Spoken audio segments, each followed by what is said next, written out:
Today we are going to be talking about section 12.4, which is dealing with what we refer to as geometric sequences in series. These are very similar to some of the sequences in series we've worked with before. It's really just kind of the other half of them that were not the arithmetic that we talked about last time. So let's start with what makes something geometric. So a geometric sequence or series is going to be a sequence or series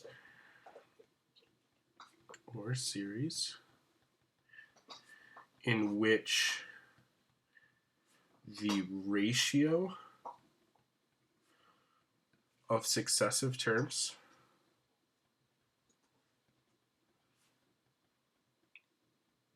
is constant.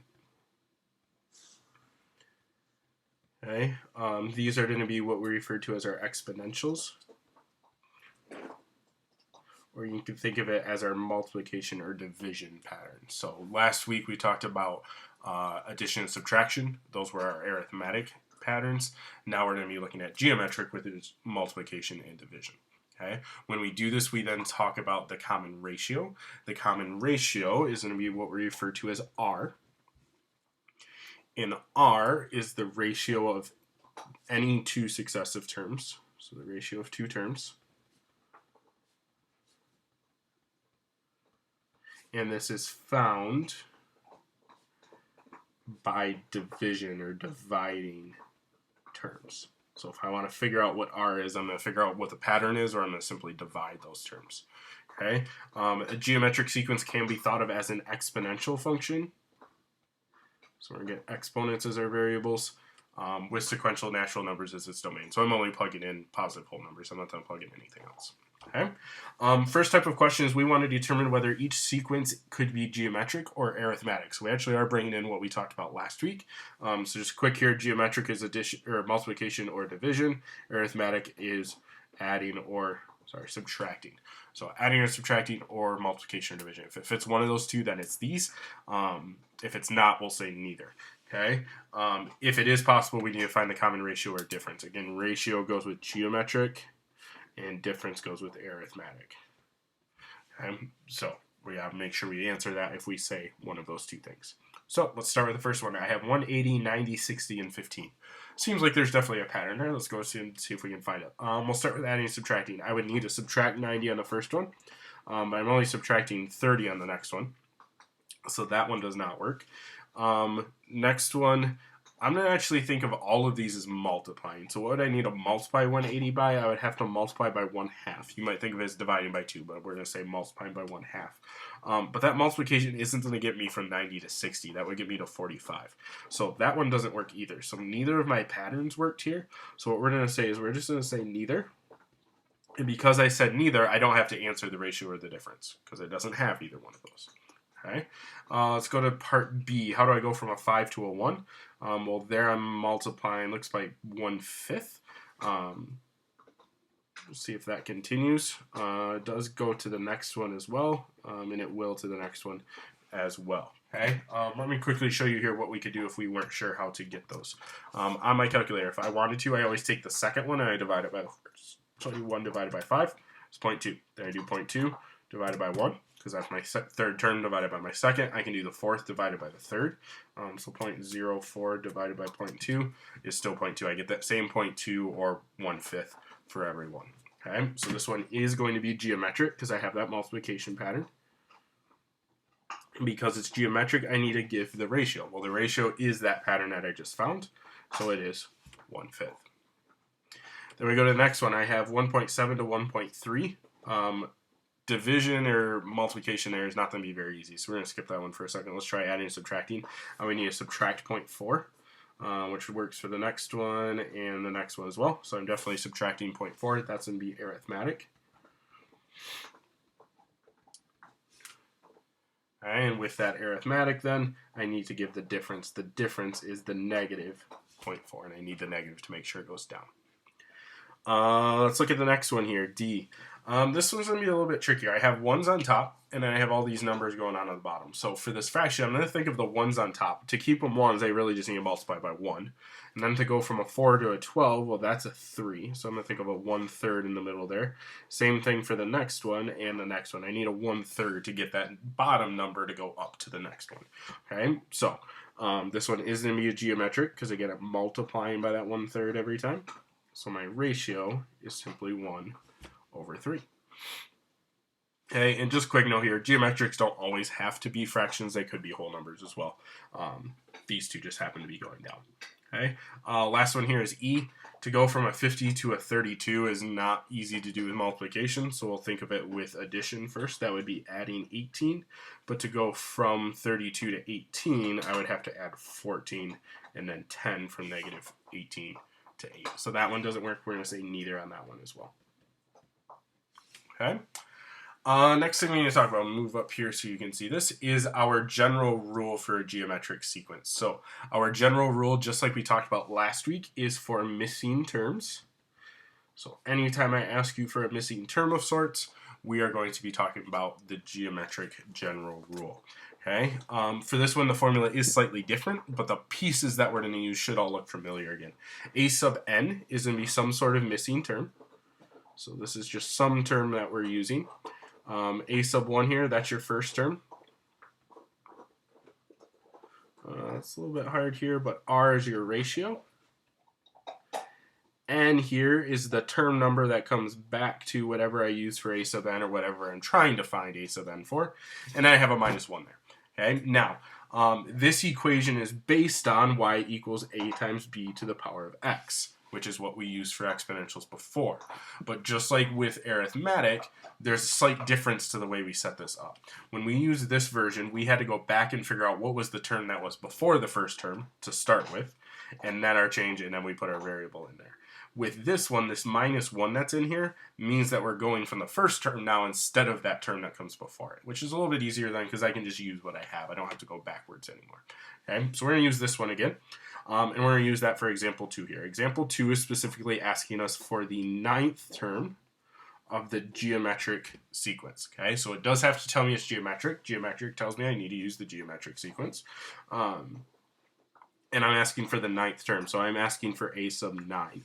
Well, a sub 9 is going to take the place of a sub n, and I'm going to set it equal to, I'm going to set up the rest of this formula. So a sub 1 is my first term in a here is 3. Then I'm going to multiply that by my r. Well, my r is what I'm multiplying by to go from one to the next. So here I'm multiplying by 4 to go from 3 to 12, by 4 again, and by 4 again. So my pattern here is that I'm multiplying by 4. That's going to be my ratio. I'm going to throw it in parentheses as well. And we raise it to the power of n, which in this case is the term number I'm trying to, or the term number of the term I'm trying to find. So that 9th term, that 9 goes in for n. So it's going to be 9 minus 1. So we can start to simplify. We start in that exponent, 9 minus 1. A sub 9 is going to be 3 times 4 to the power of 8. I can then do 4 to the 8th power, and I'm going to multiply it by 3. So on my calculator here, I would just simply take 4 to the 8th power. It's going to be a fairly big number, 65,536, and I'm going to multiply it by 3, which gives me then, sorry, this is 65536, which gives me my answer of 196,608. Okay. I'm not sure why I put parentheses. That is your answer. So we're going to box that in. Okay. So 196,608. These answers are going to get fairly big at times. They also get fairly small if they're fractions and they're going down. But you got to think these things are changing pretty quickly. If I'm multiplying by 4, that's going to grow fairly fast. Let's move to our next one here. Got lots of decimals going on, but we can still set it up the same way. I'm finding a sub 9. So I'm going to start with my first term. Here my first term is 0.001. So I'm going to put that 0.001 in there. You can put the 0 in front of the decimal if you choose. Okay. Then I need to figure out my ratio. Well, my ratio here might be a little bit harder. I would encourage you, it's going to be the same because I said it's a geometric. So how would you go from 1 to 10? That one should tell you. Otherwise, what I can do is I can take the 0.01 and divide it by 0.001. And in my calculator, that's going to tell me that I get 10. So my ratio is going to definitely be 10. I can see that here, or I can do it a little bit later on, and you'll see that same thing. So my ratio is going to be 10, and I'm going to raise it to the power of 9 minus 1 again. And the only reason I'm doing the same thing is I'm still asking for the 9th term. If I ask you for a different term, you would plug in something other than 9. Okay, if we go ahead and simplify this, this is going to be 0.001 times 10 to the 8th. Now this one, I'm not going to write out 10 to the 8th. I'm just going to multiply it out to get my answer, which is going to be 100,000. Okay, and the reason I'm doing that is 10 to the 8th gets to be a pretty big number, so I don't necessarily need to see this step of work where I multiply out that exponent. You can just simply type that all into your calculator if you wish. Okay, quick note before we move on from these. Some of you might be thinking, well, here I gave you 1, 2, 3, 4, 5 terms. Could you just follow the pattern out to the 9th term? Technically, yes. The problem is a lot of times I'm going to ask you for bigger terms here that you need to continue to work through and work out, and it's going to take a while to get there. If you follow that pattern, it's going to be much easier to use the formula. So I encourage you to use the formula. That's going to be the work that I would want to see on the quiz or on your homework. If not, you're going to lose points for those. Yeah, just make sure you're using the formulas there. C. C is going to be a little bit tricky here because I have all these fractions. Now, let's ignore the fact that they're fractions and just see if we can set up our equation that we want. We're still finding the 9th term, so I'm going to say a sub 9. First term is the next piece. Well, I know that. That's 3 over 4. I'm going to put it in parentheses just because it's a fraction, but we can put it in there. The other thing I need is the ratio. Well, the ratio might be a little hard to find, but I know how to find it. I need to divide the second term by the first term. So in my calculator, I'm going to take negative 3 over 8, and I'm going to divide it by 3 over 4. Okay, and if I can do that, I'll have my answer. So let's see if we can type that in. We'll do in parentheses negative 3 divided by 8, and then close it, divided by, in parentheses, 3 divided by 4. When I do that, I get negative 0.5, or if I want to keep it as a fraction, 1/2. So this is the same thing as negative 1/2 for my ratio. Then again, I still have the 9 minus 1 because I'm finding the 9th term. If that term number changes, I need to change the 9 there as well. If we go ahead and start to simplify this then, this is going to be 3 over 4 times a negative 1/2 times, or to the power of 8. Okay. Couple things you could do here. I would probably just type it all into my calculator. You could take it piece by piece. I would still start with the negative 1/2 to the power of 8. Okay, I'll do that in my calculator first, and then I multiply that by 3 divided by 4. I should put that in parentheses, times in parentheses 3 divided by 4, which gives me 0.0029. We'll call it 0.00293. And now that's not technically the entire thing because it's not exact. There's more stuff after this. So I would like to go to the fraction because the fraction kind of fits the pattern that I have here. So I'm going to hit math and then frac, hit enter, and it tells me this is 3 over 1024, which should fit my pattern then because I have the 3 on top. I'm expecting something like that over some number. Definitely looks to be part of my answer. Okay, so that is all the finding geometric terms for geometric sequences. We also have the same thing we talked about arithmetic when we can talk about the sum of the first n terms of a geometric series. So again, we get a formula for this. This formula is a little bit different than the formula for arithmetic series. I actually think this one's a little bit easier. It's a little harder to work with, but as far as setting it up, I think it's a little bit easier. Okay, so let's talk about it real quick. S sub n is the sum of the first n terms. So S sub 6 would be the first 6 terms, S sub 8 is the first 8 terms, so on. A sub 1 is your first term still. Then I have 1 minus r to the power of n. Now, r to the power of n is not anything special. It is 2 separate things. R is still your ratio. So you would have to find your ratio. What are we multiplying by each time? And n is the same n that's on our S sub n. So it's how many terms we're using there. Okay, that's all divided by 1 minus r. So we get 1 minus r to the n and 1 minus r. You gotta be careful with those. Okay, quick note here, r can't be 1. If it is, this ends up subtracting to a 0 and you're dividing by 0. Can't do that. So you just gotta be careful there. Okay, so let's go ahead and try and work through some of these using the formula that we have at the top of the page there. So for A here, I'm trying to find S sub 8, okay, because that's what they're asking me for.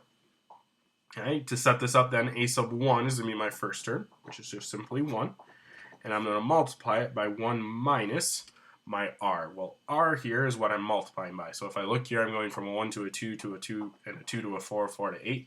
I'm definitely multiplying by 2 there. So this would be 1 minus 2 to the power of n, which in this case is 8. And then I do that over 1 minus 2. Excuse me. All right, from there, we need to go ahead and start to simplify. Now, to simplify here, the order is always going to be the same because we set up the same equation, but it does have to follow order of operations. So we start inside the parentheses, but I have a lot going on in there as well. So I start with the exponent. 2 to the 8th is the first thing I need to do. You can do that in your calculator, or I know the fact that this is 256, and I'm going to divide that by 1 minus 2. Then I'm going to go ahead and do the subtraction next, because I can't quite divide until I know what the top and bottom here are separately. So this is going to be 1 times 1 minus 256 is going to be a negative 255. And then 1 minus 2 is going to be a negative 1. Well, if I actually divide those, anything divided by negative 1 just changes the sign. So this is going to be 1 times 255. And 1 times anything is just itself. So my answer here is 255.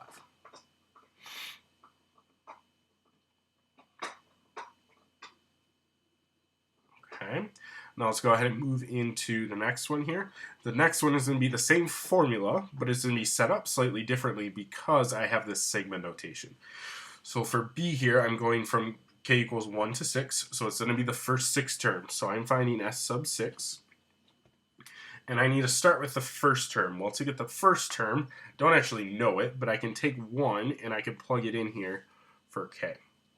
Well, when I do that, 1 minus 1 is 0, and anything to the 0 power is 1. So my first term is 1. Really what I did there is 1 half to the 1 minus 1. Okay? And you can simplify through that. So I get 1 there. Then I have 1 minus r, and then 1 minus r as well. This is where this starts to get a little bit confusing of we got to figure out what our ratio is. The problem is I don't have terms to use for my ratio. So what we have to figure out is, well, what could the ratio be? The important thing is that this formula for the general rule should be what I see next to this. My k minus 1 is my n minus 1. We just switch the variable out there. But the number that's raised to that power is r. Anything that shows up in front of it is your first term. So here, I'm going to say that r is my fraction that I see here, because that's being raised to the power. So my r is going to be the 1 half, and then my n is going to be the 6th. Put our 1 half down on the bottom as well. Then we're going to go ahead and work through that. Okay, if we start to do this, I have the 1 on the outside, and I have 1 minus. Now, 1 half to the 6th power is going to be a decimal, but I'm going to actually try and keep it as a fraction to keep it exact. So 1 half, in parentheses, 1 divided by 2 to the power of 6 gives me this decimal. I'm going to quickly convert it to a fraction, so math and then frac, hit enter. Gives me 1 over 64, so this is 1 over 64. Excuse me, that's all over 1 half, 1 minus 1 half. So I'm going to go ahead and simplify that. Well, 1 minus 1/64 means I'm taking 1 away from a whole, which means this is going to be 63 over 64, all over 1 half.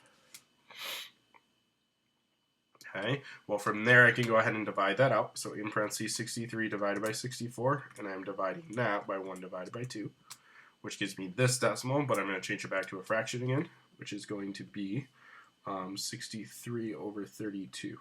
One quick thing here that I'm just noticing, I lost my 1 on the front here. 1 goes in there and 1 goes in there. Now that's not super important because multiplying by 1 just keeps it the same. My answer is still 63 over 32. Okay, so that is my final answer.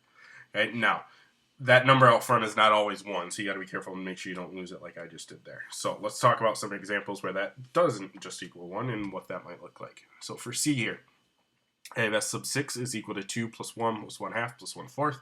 I can definitely see my pattern there. It looks like I'm dividing by 2, or I'm going to say I'm multiplying by 1 half.